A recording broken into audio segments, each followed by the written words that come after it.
Ladies and gentlemen, we are back here again for another movie review. No, not really. It's not a movie review. It's actually a TV show. Whole TV show.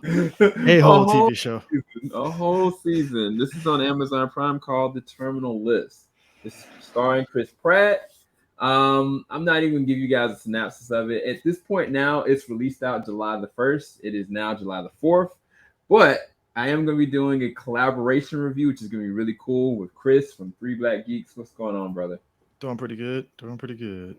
So we're about to break this down. So if you haven't seen it yet, go ahead and watch it and then come back to this because we may go into some spoilers just as a heads up. Yeah. Real quick, icebreaker, Chris.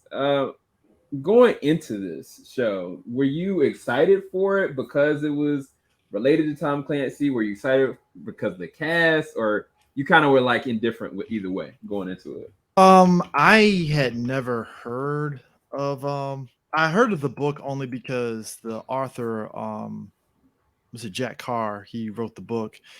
Last year he was on the Joe Rogan show and he was talking to him about them adapting the Terminal List, but I didn't pay it any mind because it was kind of like, all right, I didn't know who was adapting it at that point. I don't know if they had announced Amazon was doing it or not. So I figured it was going to be one of those direct to DVD movies or whatever and stuff. And I just kind of whatever. So when they shot us the email for this show, I was like, Terminal List, this is okay. And then I saw it was Chris Pratt. I was like, okay, sure. And then I just started watching it. And I mean, yeah, it's about what I expected out of this show, based off of the author describing the book and his escapades as a former soldier. I kind of expected this show to be pretty much in line with how he was describing his time in the military. So this kind of hit to those sensibilities. It something that a lot of us online talk about with these type of shows and movies, the impossible white man trope.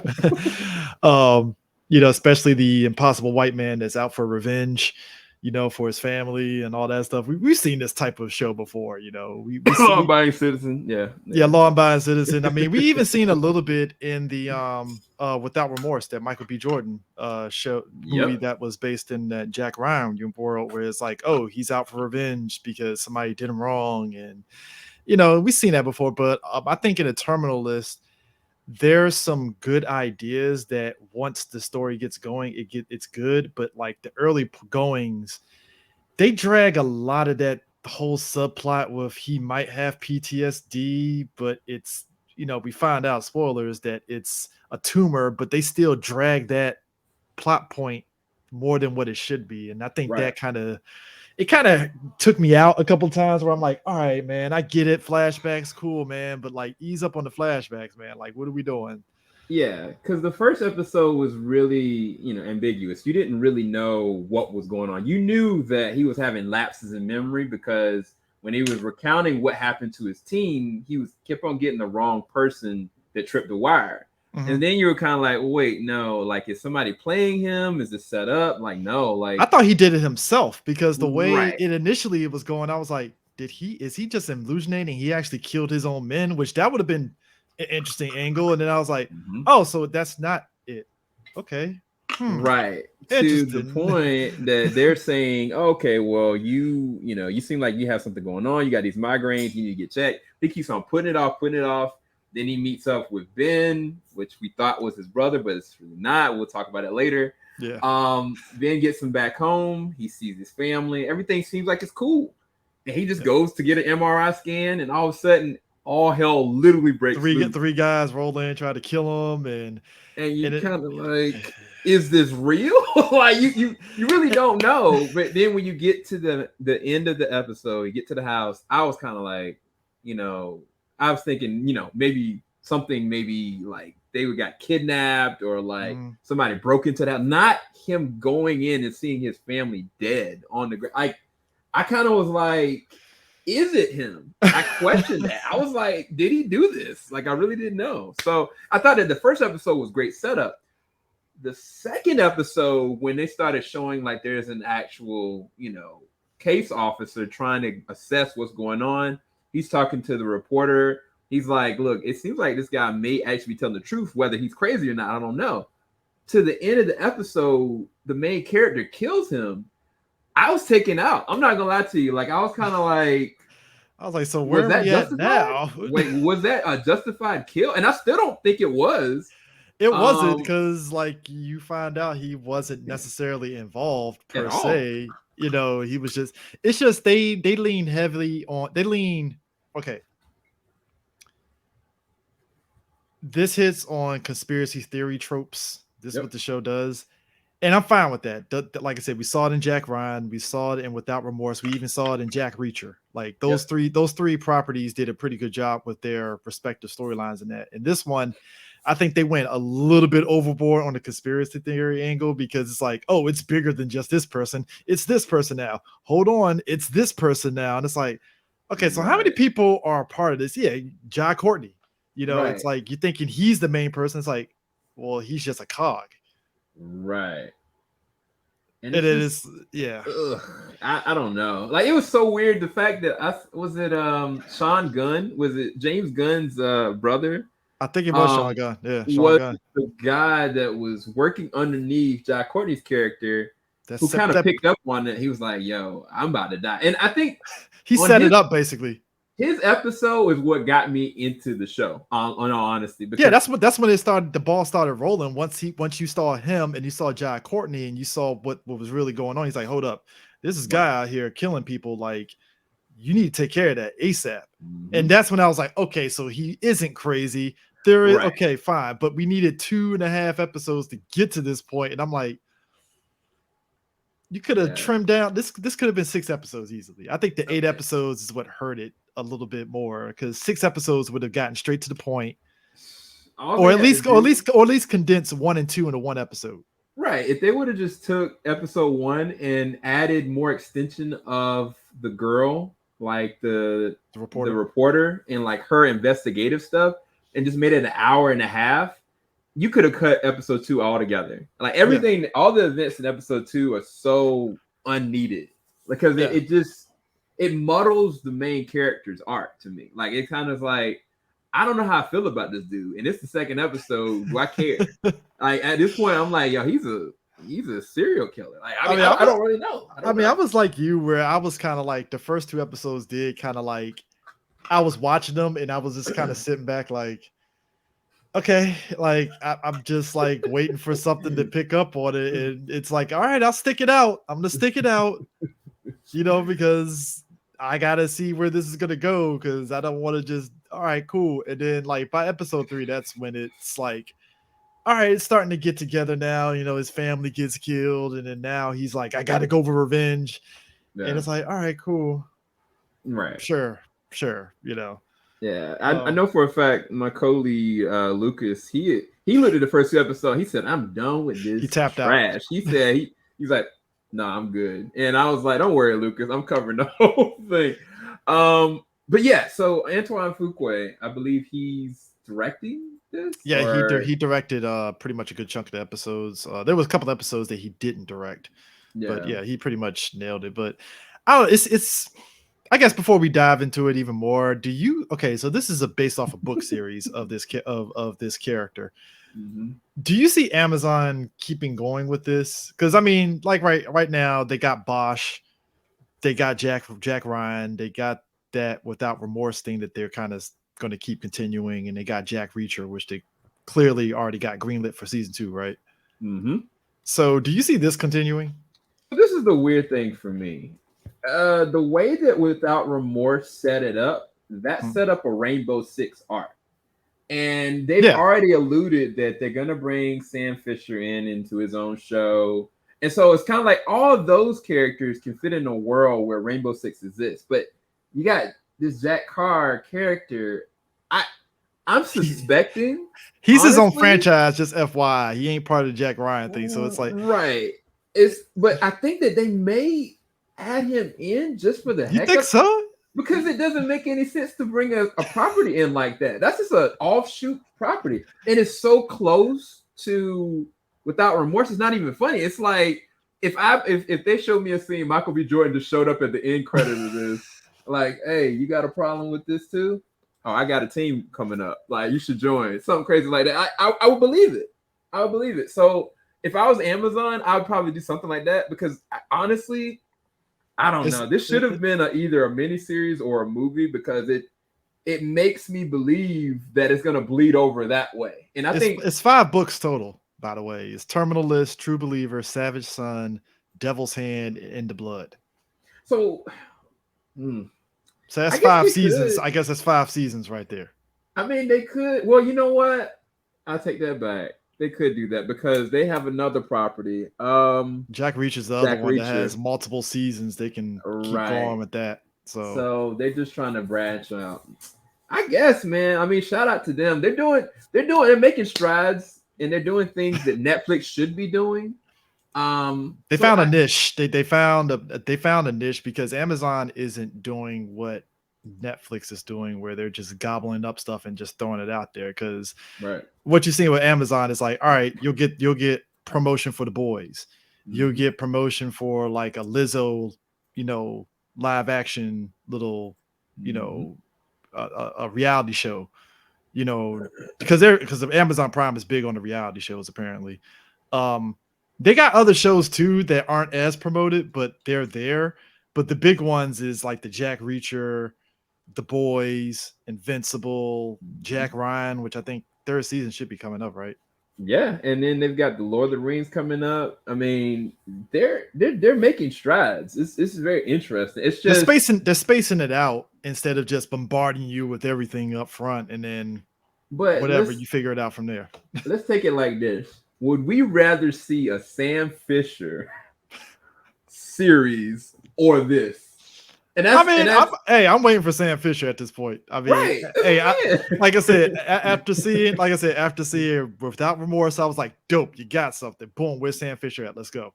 This is like, if they somehow asked him, like, hey, Jack, can we take your character and put him into our stuff?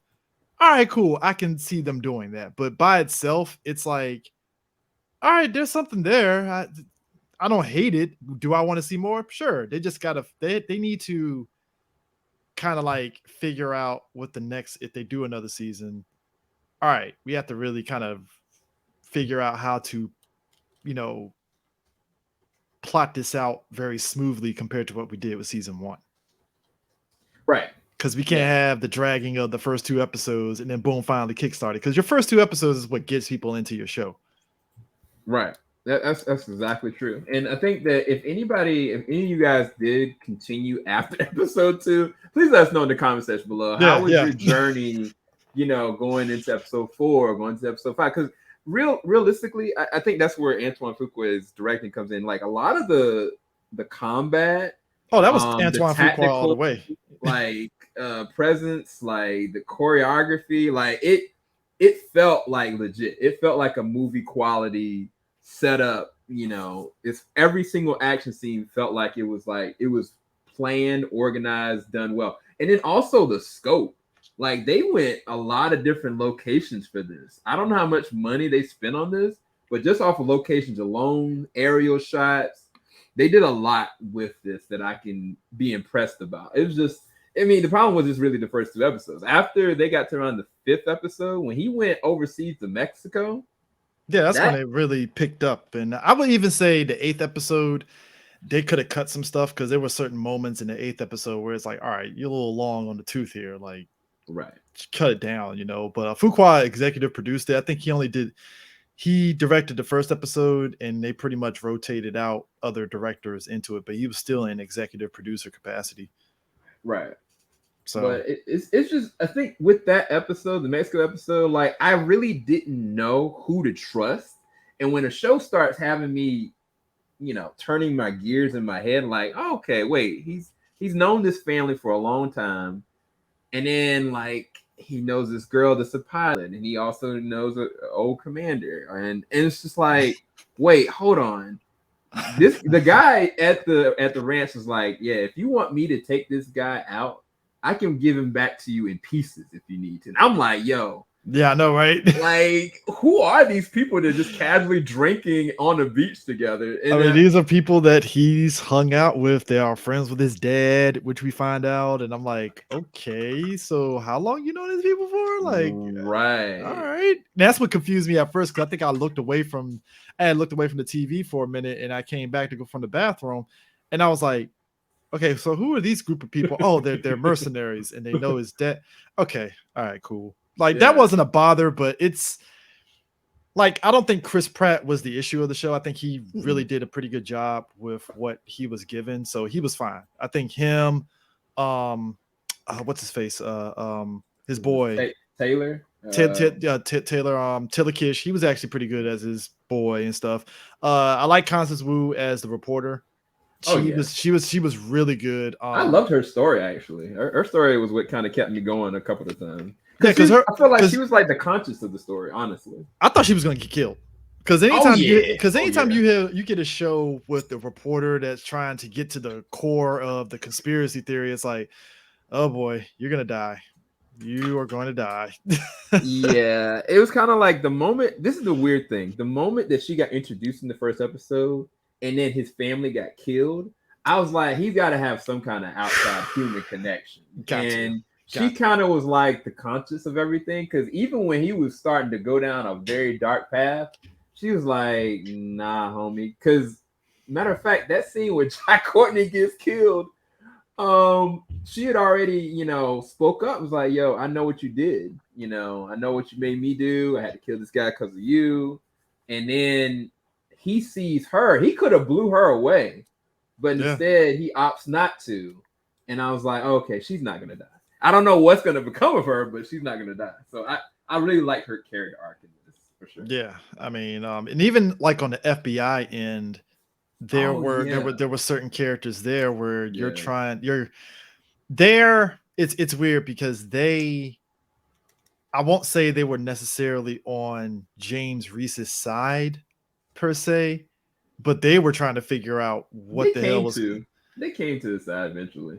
Yeah, but they were kind of like, all right, so what exactly is going on here? Because we're getting a lot of confusing moments, and like you got JD Pardo from Mayans. He plays the was it Tony, the FBI agent. Yeah. And again, another trope of, oh yeah, there's an outside source taking over the investigation, and he gets pissed off and all that.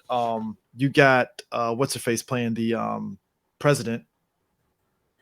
Yeah, she was interesting in this series because I was kind of like, am I supposed to trust her? Because I was confused. Because remember, she had like a whole arc going on where she was like, you guys are doing something under the table. She found out that her person that she was working with Jack Courtney. So I was like, wait, I'm confused. Like, I thought she was the good guy. Like, yeah, Secretary of Defense. My bad. She's Secretary of Defense. I don't know why I said President. Secretary of Defense. But it was this thing of like, why are you consistently changing people's character motivations? Like, because you thought you thought she was on his side because he's like, hey, we're both veterans. We're cool. And then it's like, so all this was her testing a drug and then covering it up. Like, okay. I mean, cool. There was no money involved. I mean, obviously it probably was, but like, okay, you test out a drug and you got his boys killed. Was that necessary? Like, right. Like, it's kind of like, and she admitted to it. I think that was the interesting thing. She ran through the whole entire interview and everything. She kept up the facade as though she wasn't involved right until like the last minute, and it's like, oh, damn! So you really were involved. Yeah, it's just really weird because I'm like, so this guy that's next to her is more corrupt than she is, or you know what I'm saying? I'm confused. Like the general is more corrupt than she was, and I was like, I mean, she's corrupt too, but it's corruption with a smile, I guess. Dude, I don't know, but the FBI agents, I thought that they were really interesting. Like they are the ones that I can believe, would still be trying to track him down, in another season. I could roll with them and the reporter to see more with that. They were more invested. I would say they were more invested in what was happening than everybody else. Because like I said, Sean Gunn's character, I definitely did like because he had a little bit of a charisma aspect to it. Nothing against Jai Courtney. You know, I think Jai Courtney worked for this, but at the same time, it's like, well, it's Jai Courtney. Like, you get what you got. Yeah, it was just weird because he started off like doing this tactical SWAT mission, rundown, and I was just like, what's going on here? Is this a Manchurian Candidate situation? Is it a tumor, or is it they're controlling their minds? I really didn't know. I thought it was controlling their minds for a second. I was like, oh, so it's just a tumor. Right. Okay, cool. And I mean, he could have corrected that because the guy at when he was overseas had said, look, we can get treatment for this for the next 6 months and you'll be okay. And he was kind of like, no, I'm gonna die. Yeah, that's true. he did do that. It's like, oh, well, damn, that happened. Tough call on that one. I think also too, they did a little bit too much on the whole like flashback to his family, because I get it from the story aspect of he misses his family a lot, but they leaned way too heavy on that. They did. Like, it was real heavy to the point that I was kind of like, what are y'all trying to tell me? What? Like, we get it. He misses his family. Cool. And the symbolism of the bird hitting the window. Yeah. Cool, I guess. What do you think about this guy? What do you think about Ben as a character? Like, I go back and forth because I feel like if he wasn't there, the show wouldn't be as good as it is. I get his character from the fact of when you find out the revelation that he was behind everything and was taking money, you kind of understand why he kind of was acting the way he was acting throughout the whole show up to that point. Yep. You know, because there is a layer of guilty conscience in him, and he just felt like, all right, well, you know what? I'll help him if it's going to alleviate whatever was going on with his conscience. But at the same time, you also find out that he was also feeding Reese like bad information to get him off his trail so he didn't find out who it was. Right. Like he kept everything abreast because he worked with the CIA directly. And so it's kind of like he's covering his tracks. But I don't know, something about it was fine that he worked, but at the same time, it's like, all right. I mean, if you take him out, would that change anything? It could change a little bit of certain story points in terms of where you point Reese in the direction of. Right. So because this works. Is the weird thing about their characters. I legit thought that was Reese's biological brother. I thought it was too. And for a good amount of the season, I think they intentionally left us to believe that. So I was kind of like, of course he would do everything and anything for him. Of course he would follow him into, whatever the gates would be. And then it was like, this ain't his biological brother. And then the pilot ain't his sister. Like, whoa, hold on. What is going on here? So I love that switch. And it makes so much more sense because in the beginning I was like, oh man, he's just a good brother. Like, he loves him. He's going to always have his back. Nah, this isn't his biological brother. There's more to it than that. But yeah, nah. Yeah, it was definitely one of those like, this is what we're getting, and that's what like overall, like I would say like this. The show is fine. It's just not it didn't blow my socks off like when I watched Jack Reacher and I see the buildup of their whole conspiracy angle. It was a good buildup, and the thing about Jack Reacher, it got you engaged from episode 1 off rip. Yep, fact. And I think, and even with Jack Ryan, it got you invested. Episode 1, boom, without remorse. Within the first 10 minutes, boom, you're engaged. And with this, it's like the first like episode, you're kind of like, so what is this like? Cool. It's like, okay, his boys got killed. Okay. And then it's like, well, where we go from here? And even that kind of fell flat a little bit. And like I said, it's just 2 episodes was flat. And then boom, 3rd episode, it finally picks up. And it's like, yeah, man, the rate, if it was on network television, the ratings would have been abysmal, possibly for those first 2 episodes. So, yeah. I mean, if they do look, if they announce another one, cool. I think if anything, the general audience that's watching it, they might feel indifferent about Chris Pratt, to which I'm like, nah, Chris Pratt was fine in this. He wasn't like it. You know what? My fear was is Chris Pratt going to feel out of place doing something like this? And he didn't. And I think mainly because that movie that he did with the aliens, that kind of showed like, oh, he can do action that's not Guardians of the Galaxy, and he's fine. Right. Yeah. I was kind of concerned too that he was going to lose his charisma, because that's one of the things that's his calling card. Like, he's a charismatic, actor. Like, he seems like a good soul. He seems like a cool dude. Yeah. And it's like he just playing the straight man soldier. Like, I don't know. There was no funny moments in this show.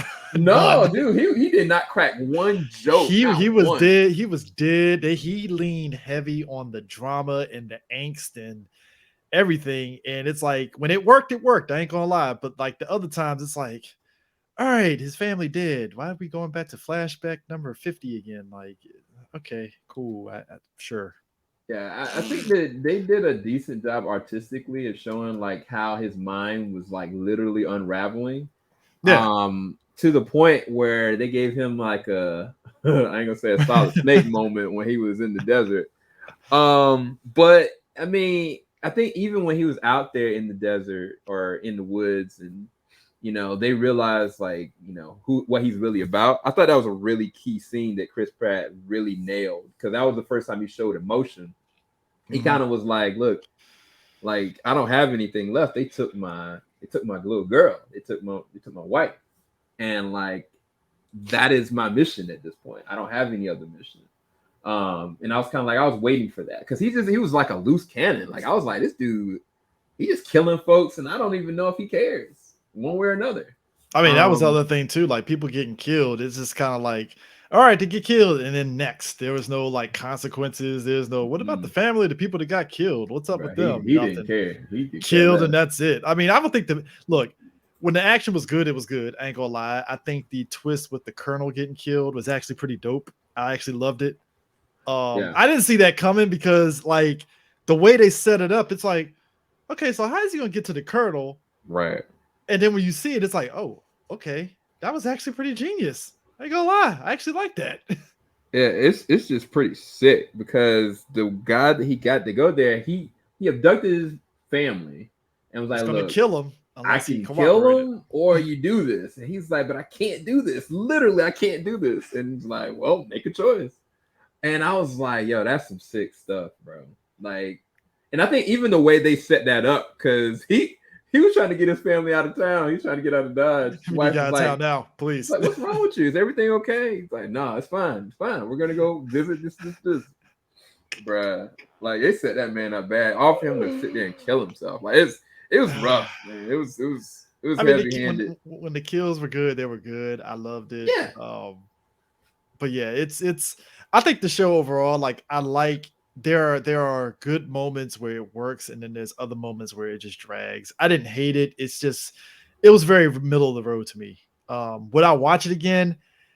Knowing I could skip the first 2 episodes and just go straight to episode 3, yeah, I'll watch it again. I'll just kind of skip around. But it's like, unlike Jack Reacher, which I actually did go back and watch episode 1 and watch the whole series again. I loved every minute of it again. This one is like one of those, I don't know, man. Maybe I have it on as background noise, just to have background noise, but right. Now if they do another season, I'm curious to see if they actually improve on it. I hope. But yeah, overall, like I said, it's an okay show. I was kind of shocked that they dropped all the 8 episodes in one hit, though. I mean, they probably did the right thing considering the first 2 episodes. man. Can you imagine if this was weekly? Damn. Yeah, because unless they would have did like the first 3 episodes instead of first 2, maybe they could have got away with that. But yeah, they probably did the right thing. Honestly, like, because they were competing with a lot. They were competing with Stranger Things.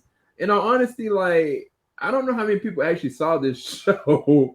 I mean, if it went weekly, it would have been fine, because at that point you're not competing with Stranger Things anymore, because Stranger Things dropped all their episodes off rip. Yeah, but I think in this instance, you dropped all 8 of your episodes and you're up against Stranger Things. How many people are really watching it, or even know?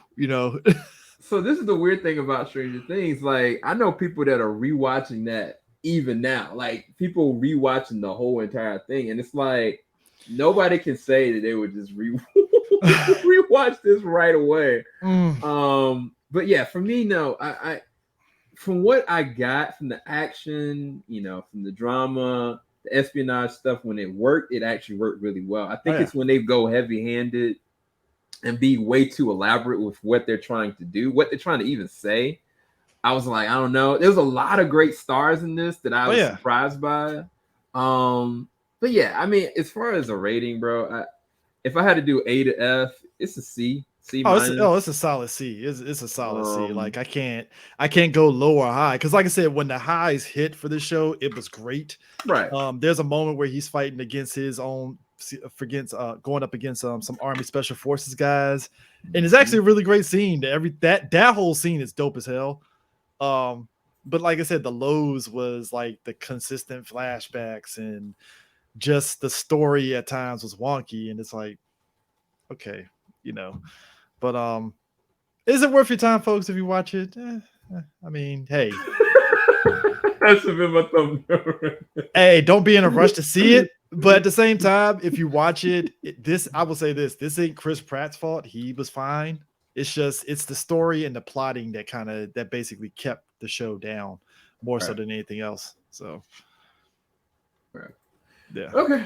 Well, ladies and gentlemen, go and check this out. Let me know in the comments section below what you think about it. Chris, where can everybody find your content, man? 3blackgeeks.com is our new website is up now. We upload all the episodes up there now. On the site itself, 3blackgeeks.com, it's pretty much all the stuff that we dropped this year. If you want to look at our archive stuff, you can go to 3blackgeeks.libsyn.com. And this will probably be out, and we got Thor: Love and Thunder review coming out. And you can find us there. And if you listen to us on any of the like Spotify, Apple Music, or anything else, you can find our material on there as well. And our YouTube channel for any of our videos and video game stuff and everything else. So, well, you heard it here first, ladies and gentlemen. We have also a review for Thor: Love and Thunder coming out really soon as well. We got to shoot that. So we'll see how that goes. And make sure you like, subscribe, hit the bell button. We'll talk to you guys later. Peace, people.